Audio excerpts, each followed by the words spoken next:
வணக்கம் நண்பர்களே. இன்றைய அறிவோம் ஆங்கிலம் பகுதியில் நாம் பார்க்கவிருப்பது நிறைய மாணவர்களுக்கு குழப்பம் இருக்கக்கூடிய ஒரு இந்த ஹவுஸ் ஹோம் இது ரெண்டுக்கும் என்ன மீனிங்? நிறைய பேர் ஹவுஸ்னாலும் வீடு தான், ஹோம்னாலும் வீடு தான் நினைச்சிட்டு இருக்கிறாங்க. கண்டிப்பா கிடையாது. இது ரெண்டுக்கும் டிஃபரன்ஸ் இருக்கு. ஹவுஸ் என்பது ஒரு வெறுமன ஒரு கட்டிடத்தை மட்டும் கூறும்போது அதை ஹவுஸ்னு சொல்லணும். வெறுமன கட்டிடம் மட்டும் இருந்துச்சுன்னா அத ஹவுஸ்னு சொல்லணும். ஓகே, இப்போ இந்த சென்டென்ஸ் பாத்தீங்கன்னா உங்களுக்கு புரியும். பாருங்க, a man makes a house and a woman makes a home.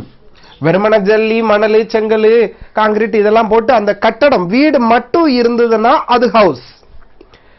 ஒரு பெண் அங்கே இருந்து குடும்பம்னு ஒண்ணு நடந்தாதான் அது என்னவா மாறுது? ஹோமா மாறுது. புரியுதுங்களா இல்லையா? Houses are made with bricks, but homes are made with hearts. இதான் விஷயம்.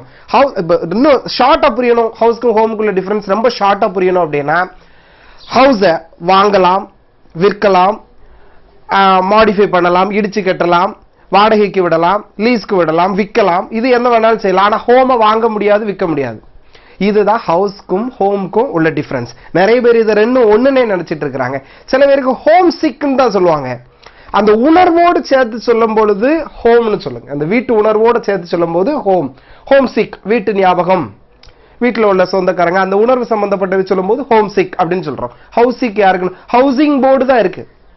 ஹவுசிங் போர்டு, ஹோமிங் போர்டு கிடையாது. புரியுதுங்களா இல்லையா? மீண்டும் ஒரு முறை சொல்றேன், கட்டிடத்தை மட்டும் குறிக்கும் பொழுது ஹவுஸ்னு சொல்லுங்க. அந்த ஒரு குடும்பத்தோட சேர்ந்து அந்த உணர்வோட சேர்த்து சொல்லும் போது அதை ஹோம்னு சொல்லுங்க. ஓகே, இது புரிஞ்சிருக்கும் நம்புறேன். இனி அடுத்த வீடியோல பார்ப்போம். நன்றி.